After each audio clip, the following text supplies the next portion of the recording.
Hai, apa kabar semuanya? Semoga kabar Anda baik-baik saja.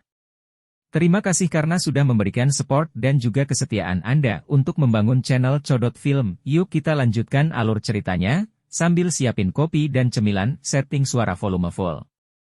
Gasken. Melihat api inti teratai hijau lagi. Tubuh Xiao yang seperti ikan saat menembus air dan masuk ke danau transparan. Matanya melirik api putih tebal di permukaan tubuhnya dan mau tidak mau menelan ludahnya.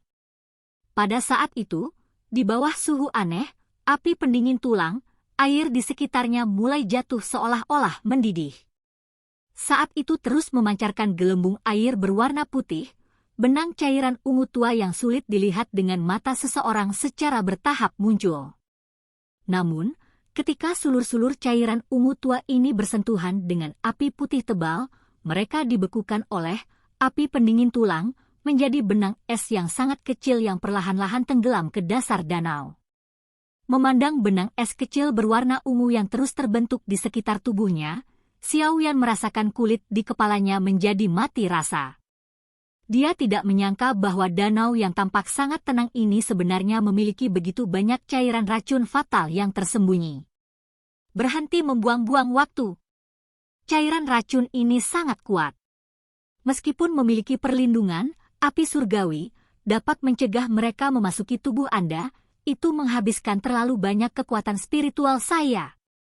Saat Xiao Yan menghela nafas karena terkejut, suara muram Yao Lao terdengar di dalam hatinya. Baik. Xiao Yan buru-buru menganggukkan kepalanya. Dia menjentikkan kakinya dan kepalanya muncul dari air. Mengamati pulau kecil di tengah danau, Xiao Yan menghela nafas lembut dan menggunakan tangannya untuk mendayung dengan cepat.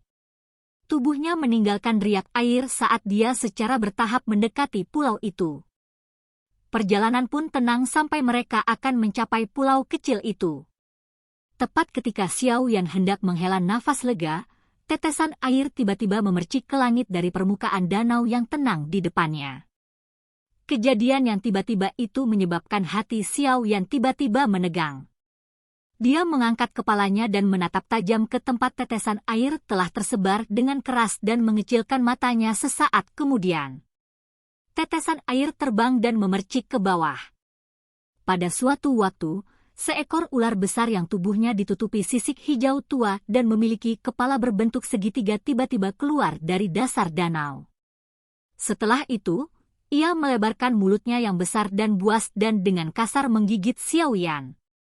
Matanya yang berbentuk belah ketupat dipenuhi dengan kekejaman yang liar. Sialan! Bukankah danau kecil ini terlalu abnormal?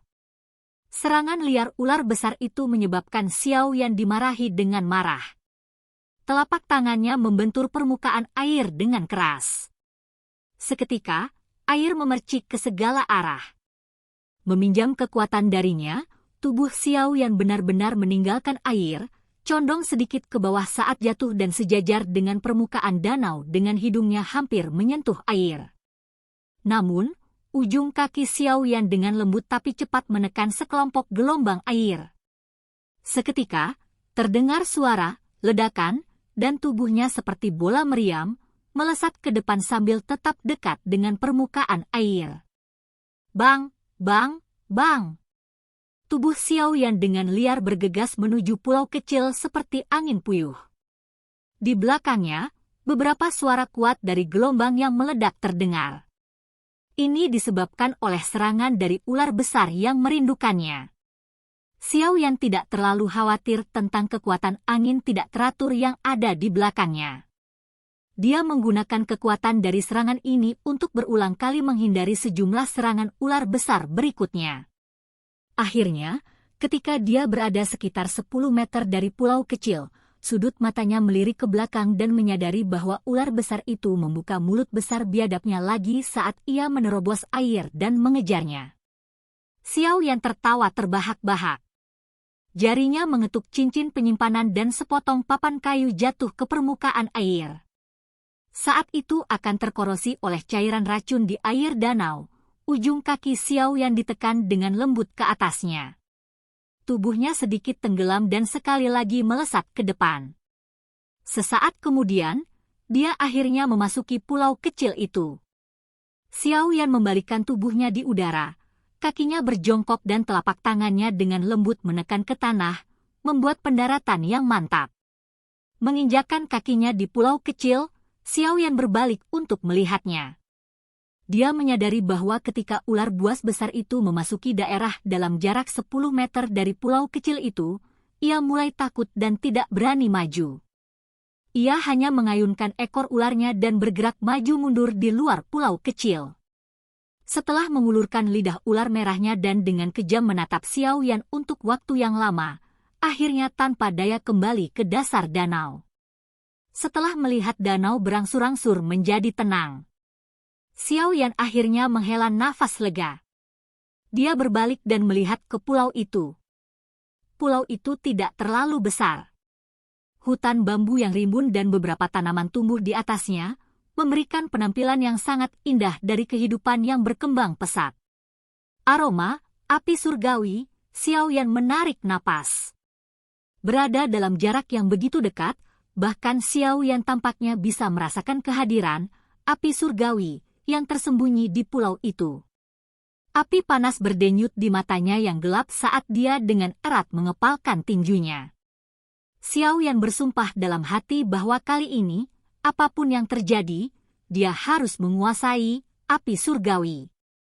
Dia telah berusaha terlalu keras untuk itu. Di tubuhnya, nyala api berwarna putih yang tebal secara bertahap padam. Suara Yao Lao sekali lagi terdengar, hati-hati. Ratu Medusa juga ada di pulau itu. Namun, dia seharusnya tidak dalam keadaan pikiran untuk memperhatikan Anda. Saya akan membantu Anda menyembunyikan ki Anda dengan sempurna. Nanti, bertindak saja sesuai situasinya. Iya. Xiao Yan mengangguk.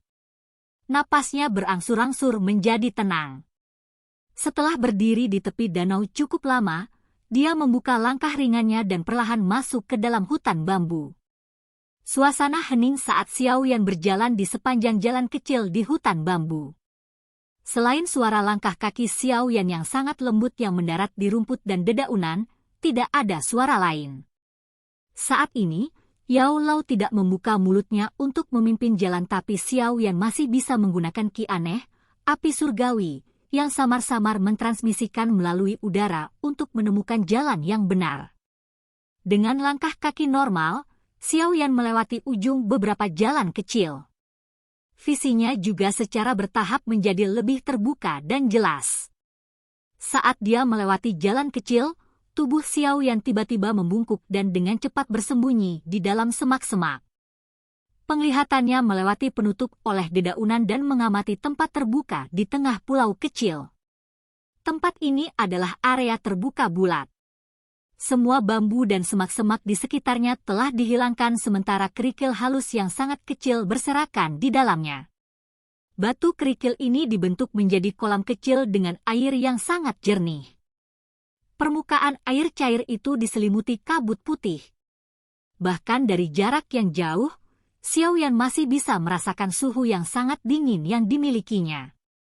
Air mancur dingin roh es, mata Xiao Yan menatap tajam pada cairan jernih. Beberapa saat kemudian, dia menghirup udara dingin yang dalam. Saat itu, dia bersusah payah untuk menukar botol kecil, air mancur dingin roh es, dari Gute. Namun di sini, sebuah kolam kecil terisi dengan itu, ceka-ceka, kekayaan ini begitu besar, agak menakutkan. Kejutan di hati Xiao Yan perlahan menjadi tenang. Xiao Yan secara bertahap mengalihkan pandangannya dan akhirnya berhenti di kursi teratai yang diukir menggunakan kristal aneh yang terletak di tengah kolam. Pada saat ini, sekelompok api berwarna hijau perlahan melonjak di atas tempat duduk teratai. Saat dia mengamati sekelompok api berwarna hijau, mata Xiao Yan tiba-tiba menyusut menjadi seukuran lubang jarum. Keinginan panik tiba-tiba pecah dari hati Xiao Yan dan secara terbuka muncul di wajahnya yang halus dan tampan.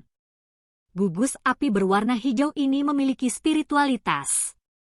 Saat menggeliat, kadang-kadang akan menggumpal menjadi bentuk teratai atau menjadi ular api kecil berwarna hijau yang melayang dan berputar di dalam tempat duduk teratai. Sikapnya yang jinak sangat lucu. Xiao Yan menatap api berwarna hijau yang berulang kali berubah bentuk dengan mata yang tidak berkedip. Sudut mulutnya terus bergerak saat Xiao Yan bersembunyi di dalam hutan. Dalam kegembiraannya, tangan Xiao Yan telah mendorong diri ke tanah. Aku akhirnya menemukanmu, Xiao Yan mengatupkan bibirnya saat dia menatap tajam ke arah gugusan api berwarna hijau itu. Dia belum pernah melihat api inti teratai hijau, tetapi dia telah berlatih di teratai hijau. Dengan demikian dia bisa secara samar merasakan perasaan akrab dari gugusan api berwarna hijau yang sama dengan teratai hijau. Setelah menghabiskan beberapa tahun kerja keras, ini adalah pertama kalinya Xiao Yan melihat api surgawi pada jarak yang begitu dekat. Tentu saja, ini tidak termasuk api surgawi Yao Lao. Namun, tidak mungkin api pendingin tulang yang dikendalikan oleh roh Yao Lao memungkinkan Xiao Yan merasakan teror dan keliaran api surgawi. Platform teratai kristal ternyata bukan benda biasa. Setiap kali nyala api berwarna hijau hendak berenang keluar dari batas tempat duduk teratai, cahaya bundar berwarna putih pucat tiba-tiba akan muncul. Setelah itu akan melontarkan punggung api surgawi.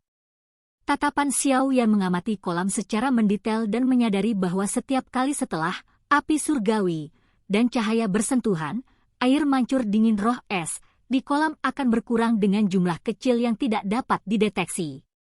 Jelas, kursi teratai kristal meminjam kekuatan air mancur dingin roh Ichi untuk menjebak api berwarna hijau di dalamnya. Setelah menyapu pandangannya ke kolam kecil, Xiao Yan melihat ke kiri. Sebuah wajah yang cantik sampai-sampai menyihir terpatri di matanya. Nafas Xiao Yan yang awalnya lemah sekali lagi ditekan tanpa dia sadari. Menghadapi orang tingkat Du Huang yang sangat kuat ini, Xiao Yan merasa seperti batu besar ditekan ke dalam hatinya dan menindasnya. Tidak ada sedikit pun perbedaan antara Ratu Medusa saat ini dan tubuh energi yang sebelumnya muncul di luar kota. Gaun cantik berwarna ungu yang mewah dan mahal membalut tubuhnya yang anggun dan cantik. Sosoknya yang besar dan seksi melepaskan godaan yang mempesona. Dia memiliki sepasang pupil ungu pucat yang panjang dan sempit. Ketika tatapannya yang mempesona berkeliaran, itu menyebarkan kecanduan yang tampaknya menyedot hampir semua mata pria padanya. Di bawah gaun cantik berwarna ungu, ekor ular berwarna ungu terungkap. Itu dengan malas bergoyang, melepaskan keindahan yang liar dan aneh. Mata indah Ratu Medusa saat ini sedang menatap api berwarna hijau di tengah kolam. Di bawah pantulan cahaya, nyala api juga berkedip di mata ungu pucat. Setelah diam-diam menatap api berwarna hijau ini untuk waktu yang lama, Ratu Medusa tiba-tiba menghela nafas lembut. Dia mengangkat kepalanya dan melihat ke langit. Segera, dia mengayunkan ekor ularnya dan tubuh indahnya yang panas perlahan berdiri. Sudah waktunya, setelah bergumam pelan, keraguan-raguan langka melintas di wajah mempesona Ratu Medusa. Sesaat kemudian, keraguan berubah menjadi determinasi. Dua pergelangan tangan seputih salju terungkap dari balik gaun berwarna ungu dan tangannya yang halus perlahan membentuk beberapa segel di depan tubuhnya. Mengikuti perubahan segel yang dibentuk oleh tangan Ratu Medusa, kursi teratai kristal tiba-tiba bergetar hebat. Tirai tipis di atasnya berangsur-angsur menghilang. Setelah tirai cahaya menghilang, nyala api berwarna hijau yang telah kehilangan pengekangannya tiba-tiba keluar dan tumbuh bersama angin. Dalam sekejap mata, itu berubah menjadi semburan api yang kuat. Di bawah gugusan api yang intens ini, air mancur dingin roh es mulai menguap dengan kecepatan yang terlihat dengan mata telanjang. Mengabaikan bambu di sekelilingnya yang dipanggang hingga layu dengan cepat, Ratu Medusa dengan lembut menggigit bibirnya dengan giginya. Tangannya perlahan membuka kancing gaunnya. Seketika, tubuh wanita sempurna yang tampak seperti mahakarya surga terbuka di dalam hutan bambu. Silahkan pergi ke. Oke guys, jangan lupa like, comment, share, and subscribe di channel Codot Film. See you next video, PAC out and bye-bye.